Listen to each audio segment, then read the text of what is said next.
your subscribers should be your VIPs. Like, they're your brand advocates. Subscribers are the ones that run around and talk about how much they love your product to 30 people. Use them to your advantage, not just to like milk their credit card every month, but like get their feedback. They care. There's so much more attention now on like these Facebook groups and all these other things. Like, you want to sample a new product and get feedback?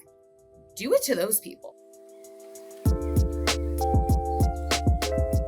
Welcome back. I hopped on Twitter yesterday because Cody ditched me to do CMO stuff. And I said, who should I talk to? And there were a lot of Gina fans. It's funny because I don't think many people know that Gina and I know each other for a couple of years now. Hi, Gina. Hey, thanks for, I guess, Twitter. Thank you for thinking of me, not even Eli, but thank you for listening to the Twitter fans.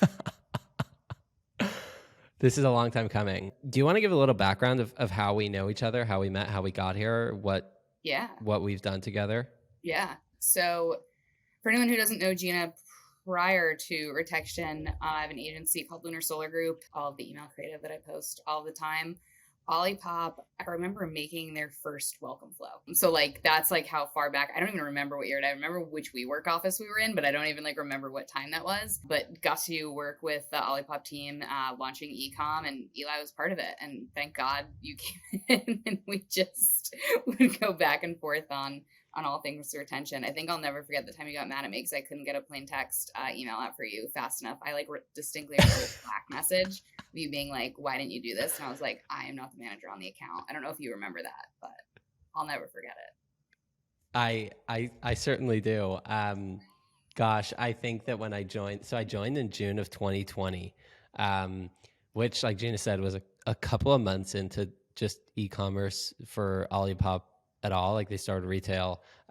Steven Vigilante was like, why don't we just do this online? And we just kind of put together this idea, which was probably 2-3 months before I joined. And Gina, you guys knew Steven for a while. And that's kind of how e-commerce and Olipop came around. But Lunar Solar was kind of the agency that we worked with to get everything started. So all the flows, all the campaigns, all the fun stuff. I think when I started, we were kind of working closer with you, and then Ashley was on our account, and Akshay, and all the folks. But we were riffing on retention, I think, pretty early on. This is going back like 2.5 years ago. And I think a lot of the thoughts that I had around like, maybe we shouldn't just spam. Maybe we should think about A/B testing in a way that's sensible and not just like testing subject lines. Maybe we should think about retention, not just when people go winning the back, but like actually making sure people stick around. And Lunar was part of, on the dev side, we were working with you guys on subscription before Retextion became Retextion, and all things email, SMS. So I think that's kind of our background on retention was way before Retextion, and kind of when you guys launched Retextion. So I'm an advisor for Retextion, and I've been kind of excited about working with Olipop, getting them on Retextion, and now we have a lot of questions to answer around why Jones Road is not on subscription yet, but we'll get to that. But I'm curious on, I guess, let's back up a tiny little bit. Why does an agency founder who's crushing it on the agency side say, let me get into subscription? Like, how did that story happen? So it's been a hard year for e-commerce brands. And, one thing that we've all been focusing on a lot more, certainly us at Jones Road have been focused on a lot, is retention, specifically owned audiences. What are you doing to provide the best possible customer experience and getting as much value and revenue as you can out of your existing customer cohorts? And an amazing way to do that is with an owned app using Tapcart. I truly believe, a few years ago when everyone was starting, SMS programs for this, I really didn't think that brands needed to, have an SMS program. And, I kind of feel the same about apps. At first, I wasn't really sure. I thought a website was fine. But honestly, since learning about Tapcart and seeing how great it is, I've actually become a believer. And I really believe that for most brands, having an app as a part of their retention tech stack for owned audiences is such a great idea. So what I want to do is just show you guys a little bit of the inside of Tapcart, kind of just show you what it looks like, preview the app for you, and just kind of walk you through how easy it is to use it. It's super cool. Before I got started with Tapcart, I thought that I really didn't know much about an app, but I figured it would take a ton of time, be super expensive to develop. Thought you needed your own developers, but it's actually super simple. Tapcart set up this app for us in about a week. They do all of the design. They pretty much make it just so easy. So all you have to do, if you can plug and play and drag and drop, just like a landing page builder, you can get an app going for your store pretty instantly, in a matter of weeks at the very most, sometimes within a week. So I just want to kind of show you guys the app. I mean, look at it. It looks just like our website. It's pretty awesome. You can have, your nav, you have your logo in here, you have a cart. You can, again, look how easy it is just to edit the content. You can just, change your images, change where it goes to, change the section.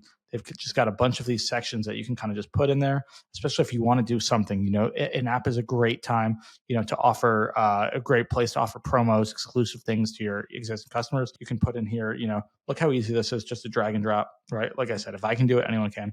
Just drag and drop, edit the content, remove it. You can change your font. But yeah, it's a great time. It's a great place to offer promos. So you can definitely kind of make use of some of this existing content. Just kind of drag and drop some of these blocks when you want.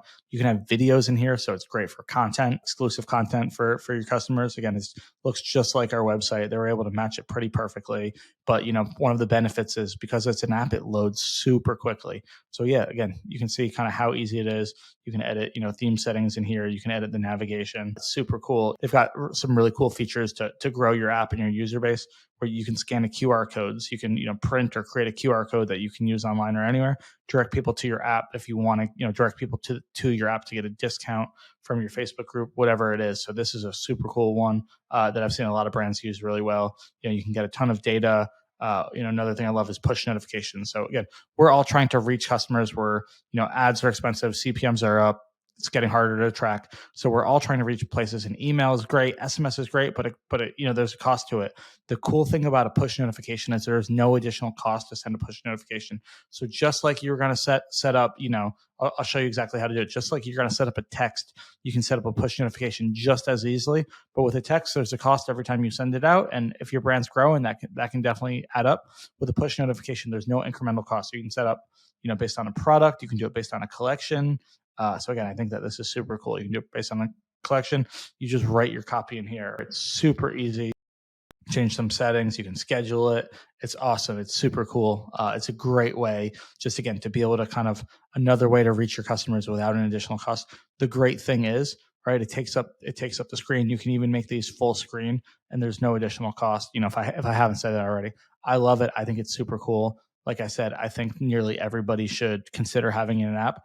And the best part is if you go to tapcart.com/down to chat, you can actually get up to 2 months free. Go to tapcart.com/down to chat. You can see this amazing landing page that I have. Just fill out your info, book a demo with the Tapcart team. And I highly recommend you do if you're trying to squeeze out more incremental revenue from your existing customers in 2023. I think that my career path has been anything but like normal, or follow any real flow.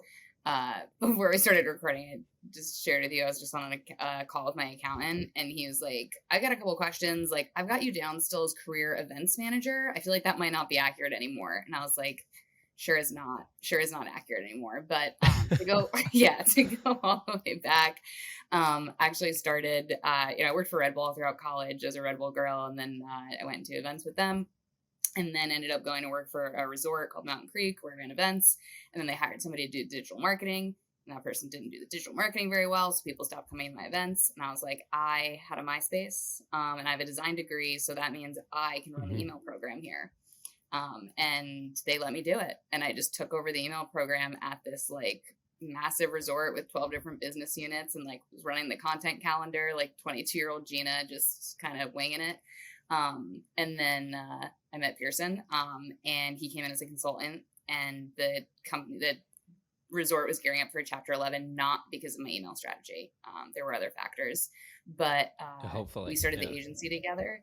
Yeah, right. Definitely not me. But yeah, we started Lunar Solar together. Really, I just kind of like loved the retention side of things. I loved email marketing.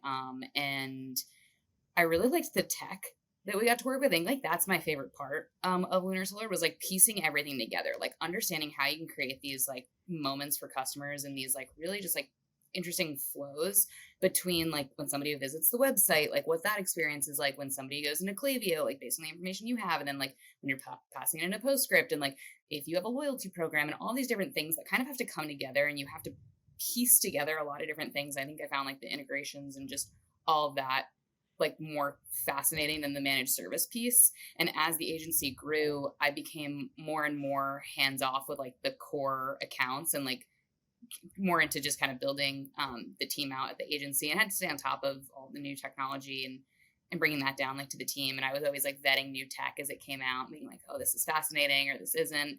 But then when we did know, that was kind of like my first, I guess, like bite at, could we build technology? And that was just like so fascinating for me. And then it just spiraled into everything we've got now with Retextion. When you think about the space, subscription is fairly large, but it still feels like it's in its infancy. You think about like the other players in the space. I think Retextion, I mean, just the name is more focused on retention than the average subscription. What was kind of your view on this? You're like, shit, I can do this entirely different. Like the way it's being done now, we can use a new spin on it. What was that story like? It always felt disjointed. It always felt like we were trying, like you were talking about like VIP members, and that was like the SMS list, and then like you've got your email list, and like nobody was ever talking about like the subscribers, because it was just like, if anything, people were kind of like, oh, like don't email them, like they're on subscription, we don't want to bother them because then they'll unsubscribe from their like monthly shipment. Where to me, I'm like, those are your most passionate customers. And I think we're seeing a shift just in how people look at the whole marketing mix. It was so heavily focused on acquisition for so long. And now like retention is really kind of getting its moment in the mix, where people are paying more attention to it.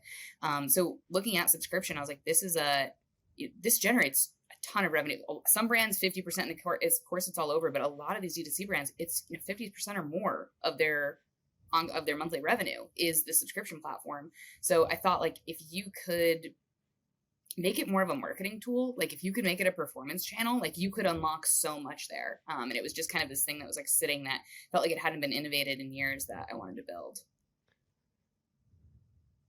I love it. I think that I've mentioned this in the past, but when I was at Olipop, like at points we're at 50%, and you talk about to the rest of the marketing team, and they're always like, let's do a discount, let's do a promo, and it's always like excluding subscribers, right? Because it just doesn't make sense. We are already discounting so deep that it's like, obviously you'd want to exclude subscribers, and the way you're talking about it, it's like, so you're excluding your top customers, the people that are like, fuck it, I'm paying for Netflix and I'm also paying for my Olipop subscription. Like those are the people that theoretically would tattoo the name on their body. And it's like, why are we thinking about it that way, that it's like set it and forget it? And I think it's kind of like the old school mentality, right? It's like Verizon doesn't talk to you about your monthly subscription other than send you a bill, right? Like Netflix I think was one of the early ones, and I might be talking from my ass, but Netflix is one of the early ones that were like, okay, you've paid for this subscription, let me kind of continue showing you ways that you can get value out of it, which I think is like this unique experience where it's like, if you watch this, you might like this. And the more you watch, the more you feel like the $8 or the $12 or the $14 is sensible. And I think that brands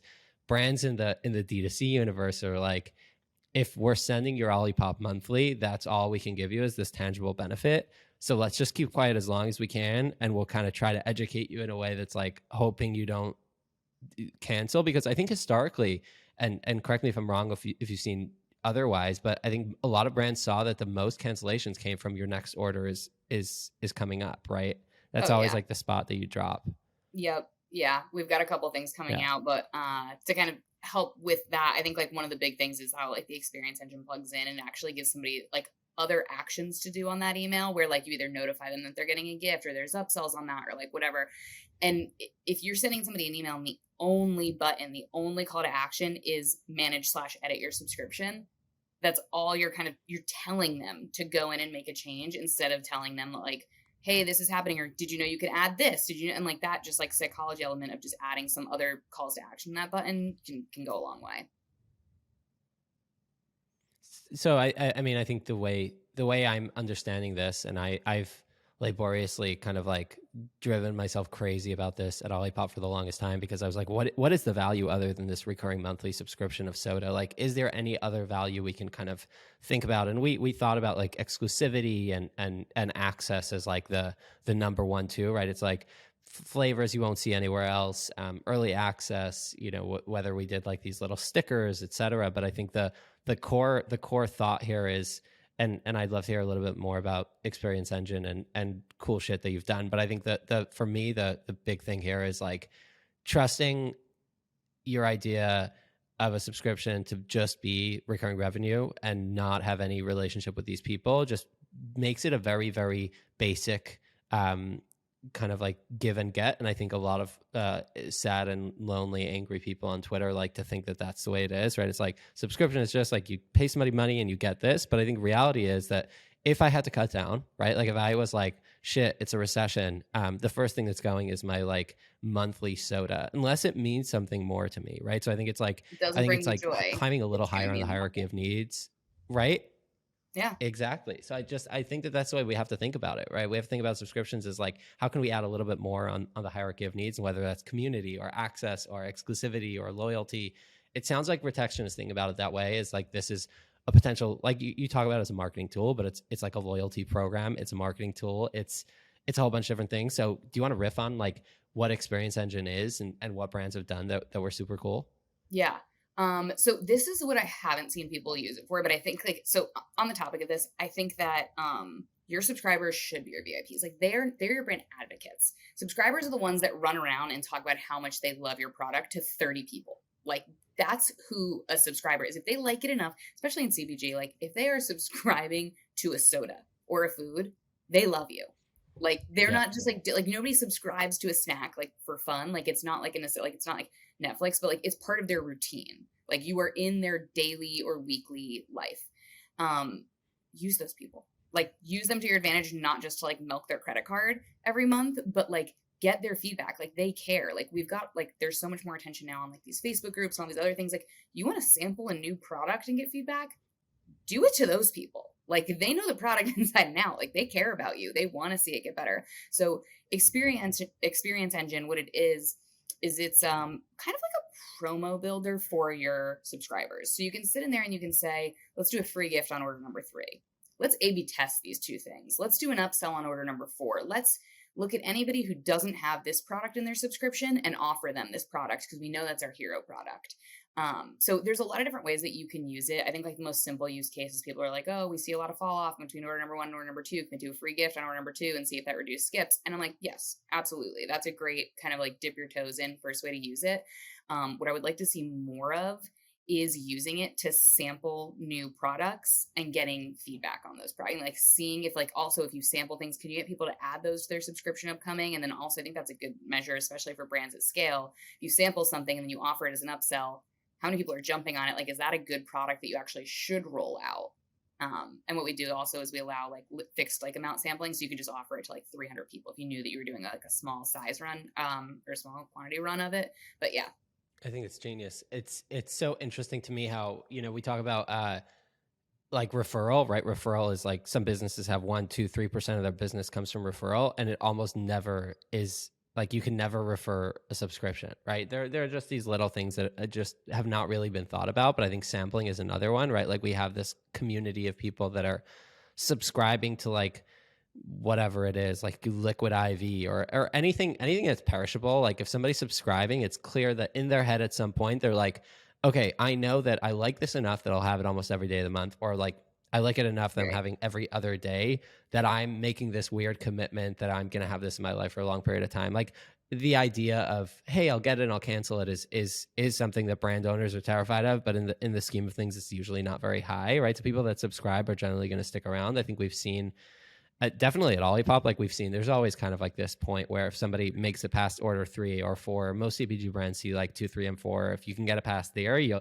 be around for 6 times. I think and I'm curious your thoughts on this, but I've always thought that the reason why that is the case is because a lot of first-time customers hop into a subscription. They haven't tried the product yet. It's just like an easy access entry point because it's cheaper. So they'll hop in on like this subscription deal. And the reason why they're not repurchasing is not because your subscription's garbage. It's because your product isn't to their liking.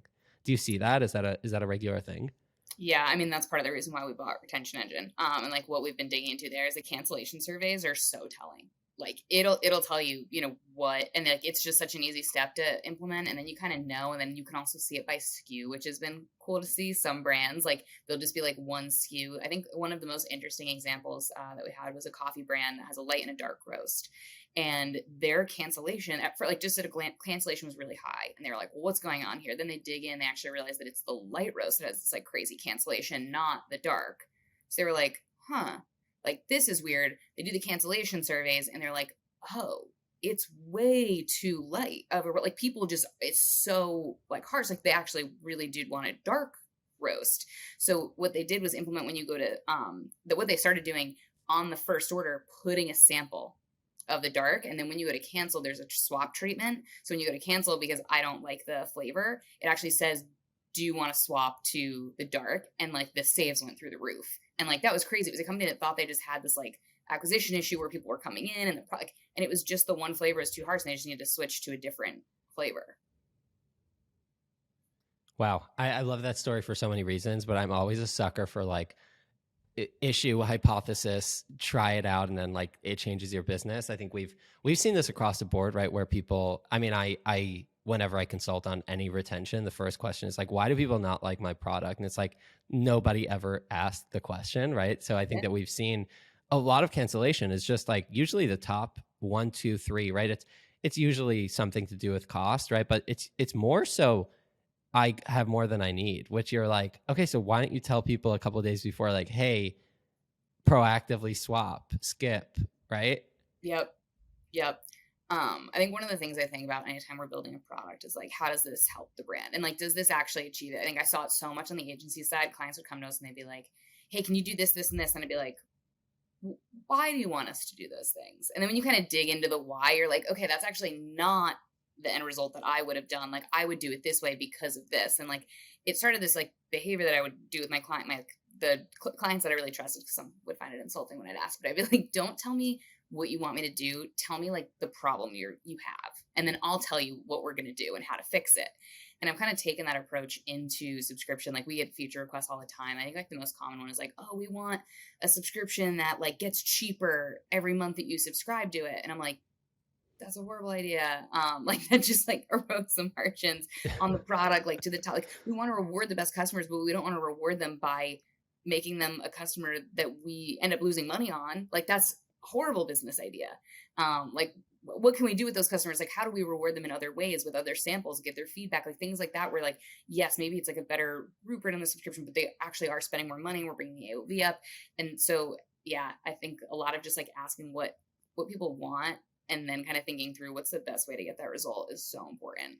Gee, the story about people asking like, hey, can we have a subscription that keeps getting cheaper is so funny, because I think every single marketer is part of a marketer life cycle where you come up with this idea and you're like, this is genius. Like, this is the greatest idea I've ever had.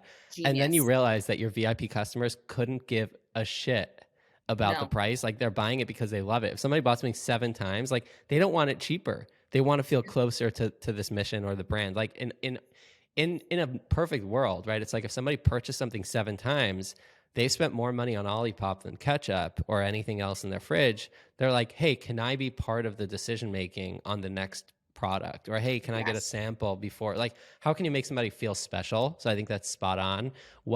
I think this is like a good conversation to riff on before we move on. It's like, are there any novel ways how people took these VIP customers and said like, hey, surveying or sampling or anything like that you've seen that you're like, this is insane and more people should do it?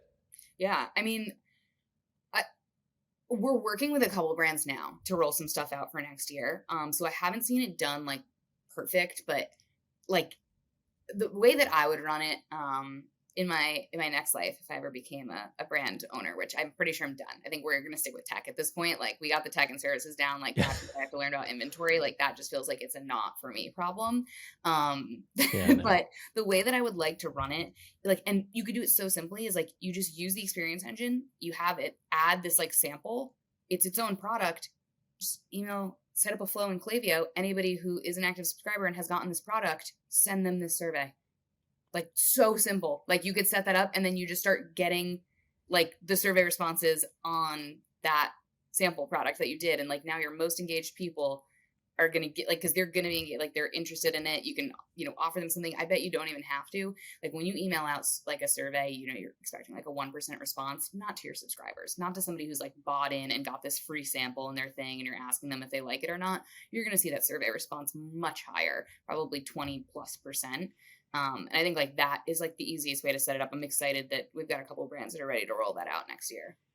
Yeah, it's so exciting. I think the other interesting thing to me is there's so much of just confusion in the space around data, right? There's so many brands are using like whether it's Octane or Typeform, they're collecting all this data and they hardly ever use it, which gives me the ick so bad. It's like you're asking me like, hey, do you like this? When I onboarded with you, I answered all of those questions that should give you a really good idea. Something we think about at Jones is like, we know like 70% of our customers have gone through a quiz, which is bonkers high, right? And we're driving a ton of new traffic month over month. And all these people tell us like if their skin is dry, if it's oily, if it's balanced, if it's, they're telling us the color of the face makeup they generally use. Like they're giving us all this shade information plus all their purchase information. And with the amount of SKUs we have, it's not like a Olipop one soda. It's like we have a ton of SKUs. So we see so much based on buying behavior. And I we had Joanne on a while ago and we were talking about this, but I still think that we haven't scratched the surface as to what we can do based on like understanding of like the regular basket analysis, right? Like if you bought this, you're more likely to buy that. So let me hop into Klaviyo and kind of like make sure that that's the general cross-sell or upsell. But I think in subscription land, it's like if we know that somebody subscribed to a mascara, 2 months later, we know that the ideal upsell from a mascara is a Miracle Balm because those two products usually go well together.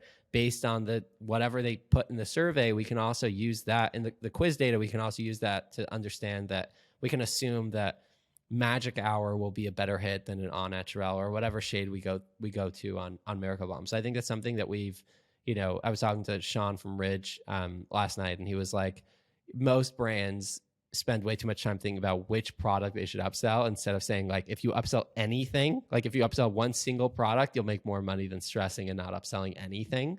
But I think when brands get to like 50, 100 mil, 150 mil, it's like these tiny, tiny changes drive a dramatic increase. And I think the subscription piece is so fascinating because at Olipop, we've never done like, hey, can we get you onto another product? Because it was different flavors, but it's all like, how much soda can one person drink with that amount of fiber before we have a problem? Right? Fair. So it's just like we're like another case, a third case, swap. Like we did a lot of swapping. We're always highlighting different flavors, and that was like instrumental to keeping people around.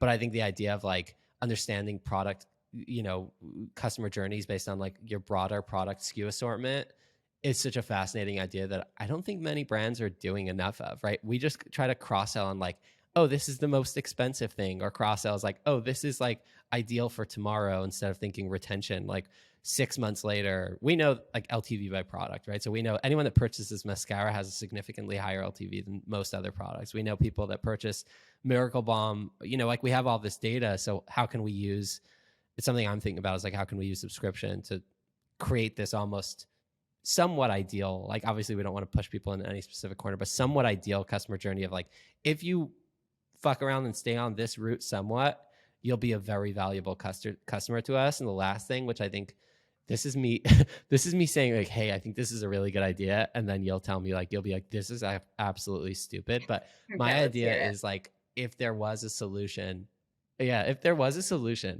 to tell me like, hey, this is based on what this customer purchased and based on all the other data that we pulled in, you'd be better off upselling this customer X, not because of like cart upsells as like, here's how to make more money today, but like based on customer journey, if they went from this and then they upsold to that and then they bought that, that's number one. If we have like this journey based on like other product purchasing behavior. Down to Chat is brought to you by Peel. I know Black Friday this year has been nuts, and I wanted to take 2 minutes to walk you through some of the things that we look at in Peel to understand how we did retention-wise as well as obviously acquisition-wise. This is being shared on video if you're on Spotify or YouTube. If not, you can take a look there, but I'll also try to make it as audio-friendly as I can. So first things first, we are always looking at distribution by order number to understand like what percentage of these customers that came in over Black Friday are first time versus second time versus third time or fourth, etc. So in our case, you can see 55% of the customers were new customers, which is obviously amazing, but also interesting to see that there are folks that have ordered 6, 7, 8, 9 times that are still coming back. On Black Friday. The next thing we look at is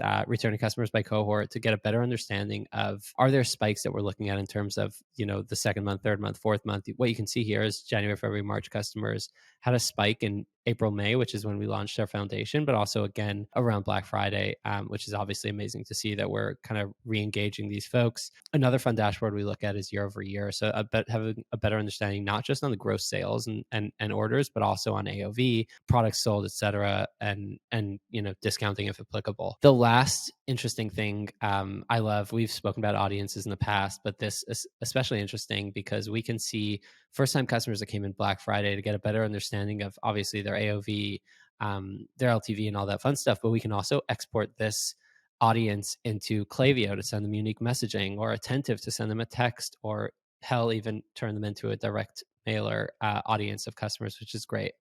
The last thing, which I don't have on this Loom, is looking at gifting. So we can kind of take a group of customers and segment the folks that have different shipping and billing, and then assume that they are sending gifts and maybe message them differently, which is fun, and a different way to slice and dice, which is the name of the game. One last thing for listeners of Down to Chat, if you want to give Peel a shot, you can go to peelinsights.com/more/down to chat for 20% off the first 3 months. So again, 20% off for the first 3 months. Go to peelinsights.com/more/down to chat.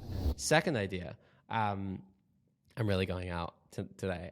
Second idea, if we can say, based on this behavior, like if a customer bought a product, then repurchased in 18 days, and their first, for example, like they bought a product, bought another one 18 days, their AOV on their second order is higher than the first. Like whatever those characteristics are, is that enough for us to tag these people as VIPs early on and say, like, these people aren't a VIP, but they will be one. So start treating them as such today.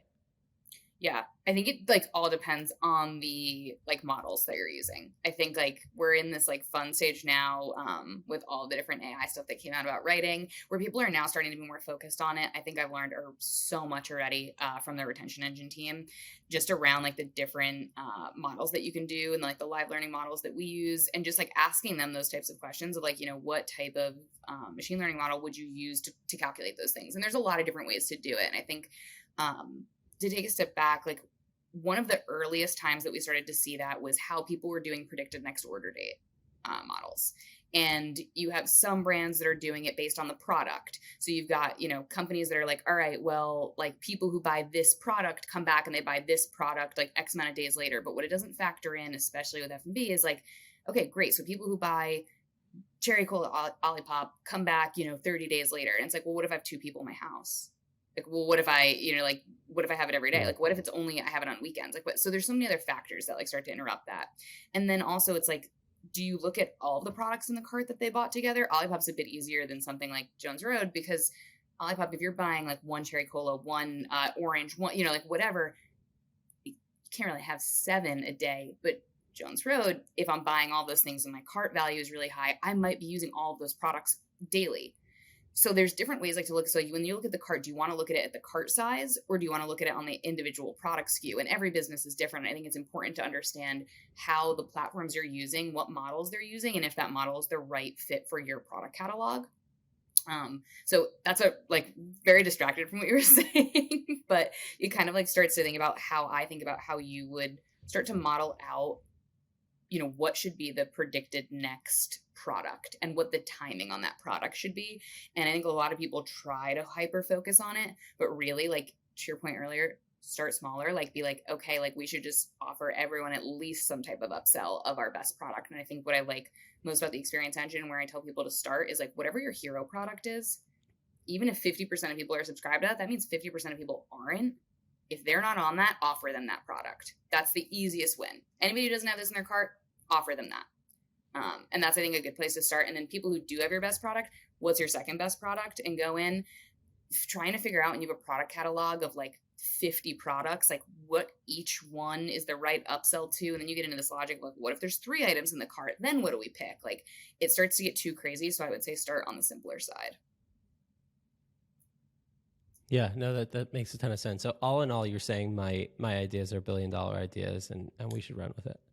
They are billion-dollar ideas. They are going to take you a very long time to map Very out far.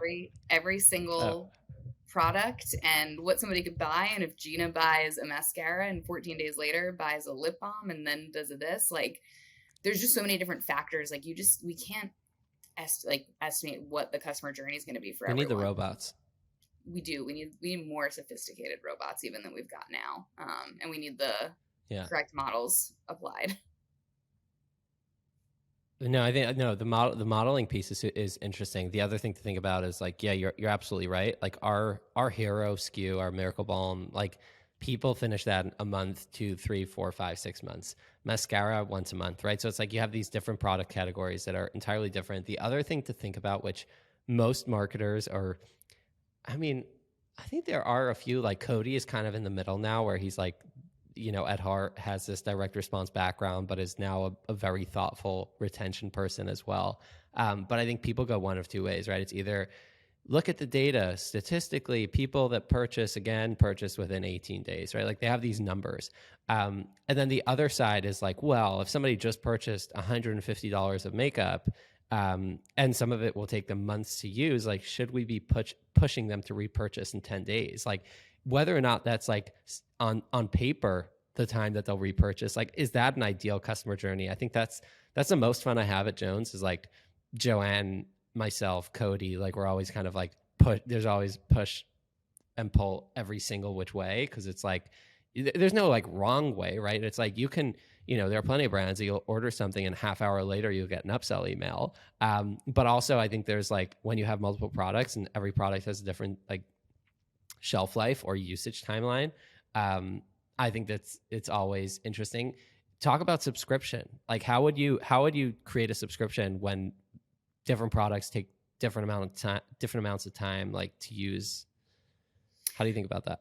I think that the key thing there is like really training the customer on how to use your subscription platform and how to use the app. And I think it's been kind of fascinating to see like logins like increase dramatically month over month, and people start to get more comfortable in their portal and they really do start to customize it, and they skip one item one month and they add something else the next month. And like you really kind of want it to be fluid, like especially with like product catalog like that. Like you don't want somebody who just like subscribes to this one product and then like, oh, they forget about it and whatever. You want them to be kind of living in there. And I think that's like what we are trying to build with Retextion is like that customer portal should feel like the customer's like hidden part of the website, like their secret special place where they get to go in and they get to modify their order and they get special deals or promos or whatever, and they can add products and they can remove products. And like you want the customer to be really really comfortable like in that portal moving things around, because like I said, with a product catalog like that, it's not going to be perfect. We can't come up with the perfect thing that's going to be like, okay, this product's going to ship to you every this amount of days, that amount of days. People use makeup differently. It depends on what do you have going on in the month. Like, are you working from home a lot? Are you going to the office? Are you putting on makeup every day? Like things just like change, where if customers feel like they can go in and they can change the next order date and add and swap things, they're going to stay subscribed much longer. I love it. As you're talking, like we discussed this at the beginning, but we've had zero prep. We came up with this idea last night and recorded this morning. As you're talking, I'm thinking of like the questions that I would have.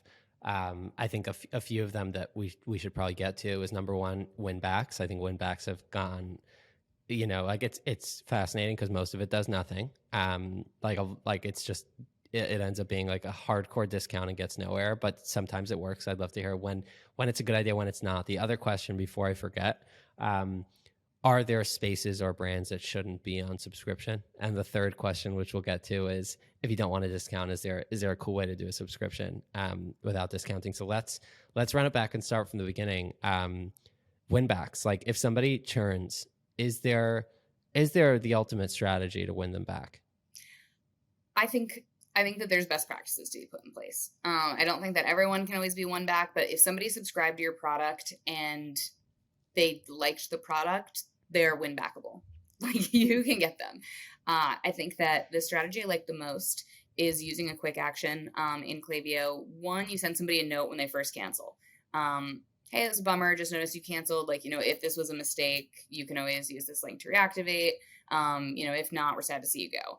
I think it's important to follow up like the 30 days later, the 60 days later, whatever the right like usage cadence is. If your most popular like timing is 30 days, then do it 30 days. But if you're like, a 3-month thing and somebody just got your product and then canceled, you don't need to hit them up in 30 days. But starting to remind them of the product benefits is like, for me, the best way to do it, and be like, hey, are you not feeling XYZ, like all the reasons that people would use your product in the first place, and start to list those out and almost like create FOMO to the customer of like, hey, like there was a reason why you used this at one point. Like, are your lashes not feeling voluminous? I don't know. What are the perks of the mascara? Like, are your lashes looking clumpy? Like, You're are they not crushing it. looking? I'm not going to fix it. Yeah. Like, are you not looking like whatever? That to me is like, feel your best, like, resubscribe and like join whatever today. Those I think help. I think that offering a discount can help. I like gift with purchase better. I think the more we kind of are looking at it, like I think I'm becoming a gift with purchase girl. I think that is really what I want to lean into more than just steeper discounts, especially with like the types of brands we're talking about when the AOV is so low. Like, it's like, oh man, don't save 10, save 15. It's like, oh cool, another 75 cents. Like, great. Like people realize that, where like the perceived value of a gift is a lot higher.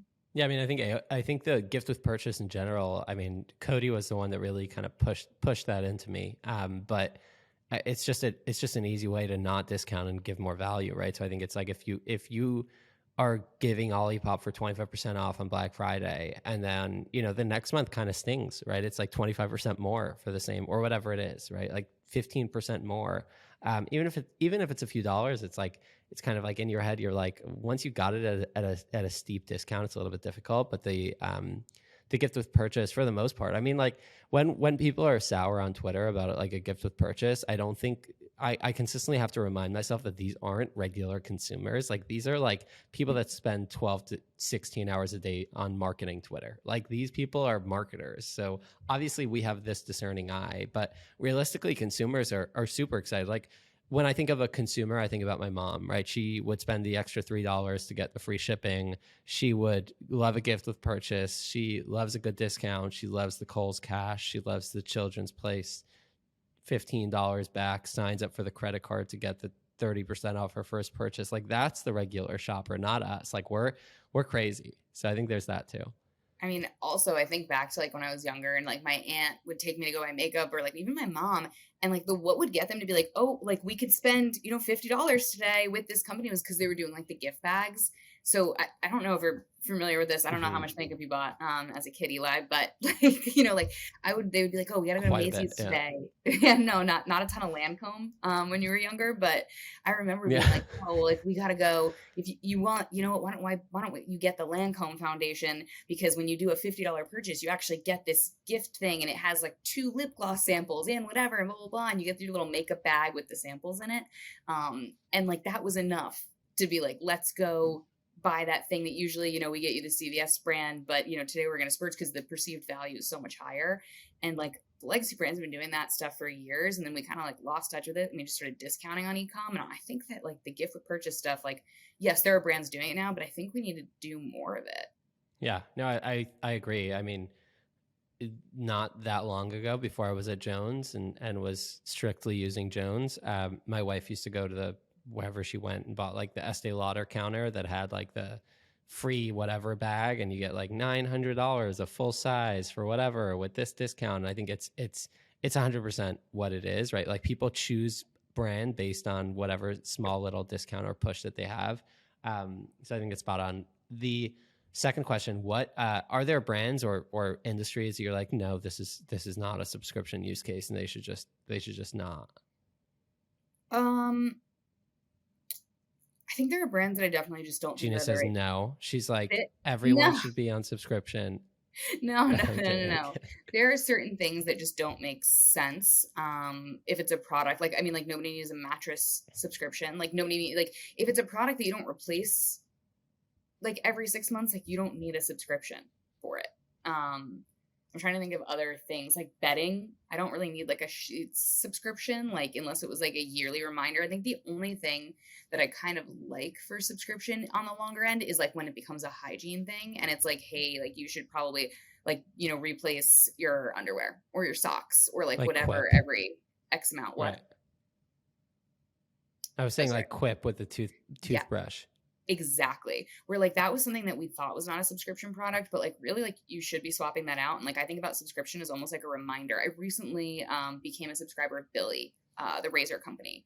And I was not swapping out my razors enough. Like I would just like start getting razor burn on my legs and then be like, oh, guess it's time. Like that was my way of like reminding myself of when to swap out my razor. Where like now it's like, to me, I look at it like that. But to go back to the question of what I think doesn't belong on subscription, yeah, I think anything that's like you don't need to replace that often. If we're looking at doing more than a 6-month subscription, like it's just that's not it.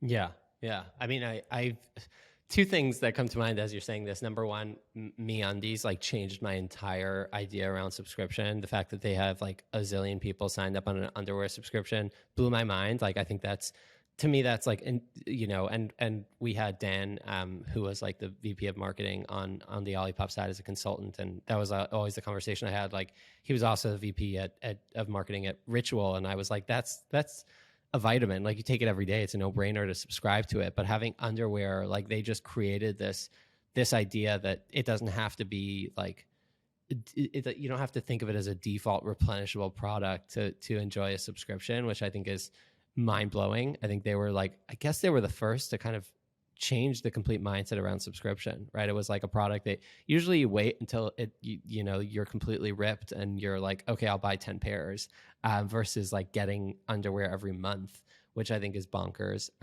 But it works, right? Like they crush it. And I think it's a testament to the way they thought about the marketing of it, right? It's like, this is a way to feel a certain kind of way every month and treat yourself. And they've gone deep on like SKU assortment. So you're never getting the same thing. And it's always fun and there's always new collaboration. I think subscription brands have a lot to learn from the MeUndies of the world, but also the Rituals of the world, which like took something mundane and made it feel sexy and cool. And people subscribe for a very long time. Athletic Greens, another great example of like they own a time of day, right? It's like this, it's a morning ritual and they've gone so deep that people subscribe for 12, 16, 18 months, which is bonkers. Like I have not done anything daily for 12 months like that.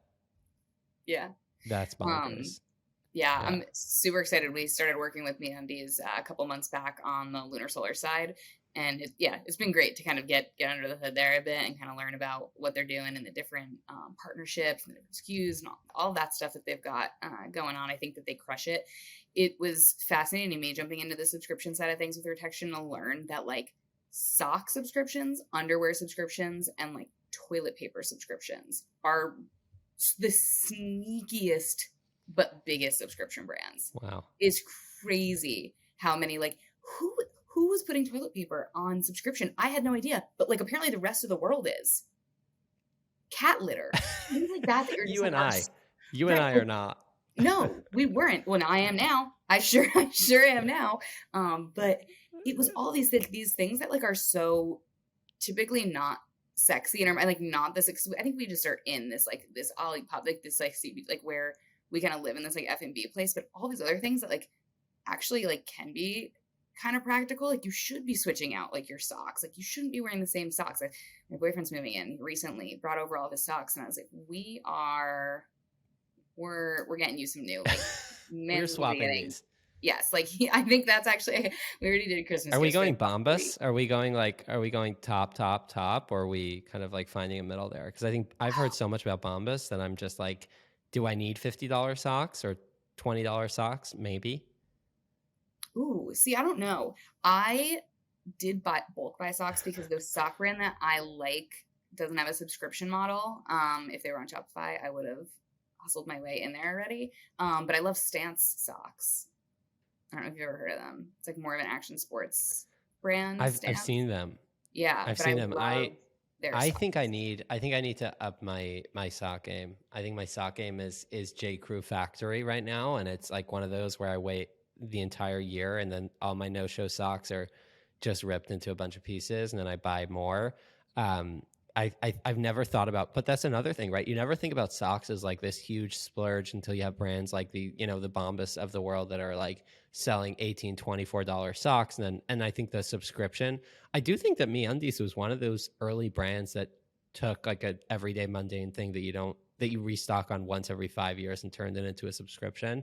So I think sock brands can give them a big thank you. But I mean, socks is also, you think about it, you're like, okay, $12 a month or whatever it is, and every month you have that feeling of like opening up a new pair of socks and feeling that like it's a great feeling. It's just like, I never want to spend $80 on socks. But if it's $12 a month, you're like, over a year all my socks end up being new, right?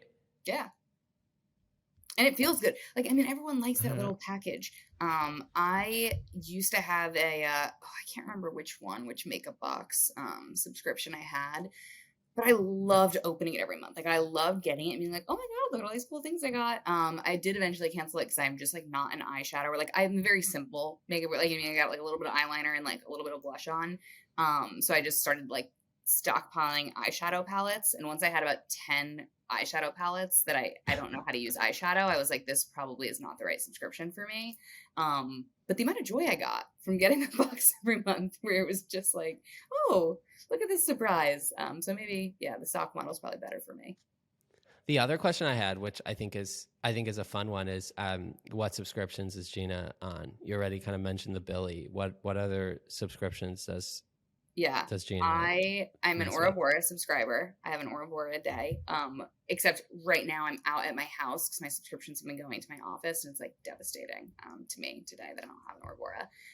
It should be super easy to switch. You can just hop into the Retextion backend, and I am aware of how easy it is, but it's one of those things that isn't a problem until it's a problem when I'm like here and I'm like, I wish I had this, and I never just go in and fix it because, you know, that's just not in my DNA. I'm like, I'm going to do that later, and then it's not a problem later, so don't think about it.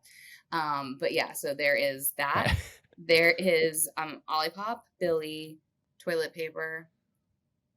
I'm not going to share the brand because I'm trying to get them to move over.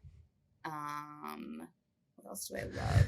I just did teeth whitening, so I'm on a teeth whitening program now, so we'll check back in a little bit. I think that's it. Oh, subscription. I mean, I think the snacks, the funny part about me is when I was like knee deep on the... Oh, sorry. But yeah, all the food stuff at the office. No, we have like for those at home, we have like a 3-second delay on this janky situation here. So it feels like we keep them interrupting one another, but when the audio actually comes out, it'll make sense. It'll just be like, we just keep stopping because we have this little fun delay going on. But the funny thing I was going to say is that when I was at Olipop knee deep in pushing people to get on subscription, I was on an interview and somebody said like, which subscriptions are you on? And I said 0.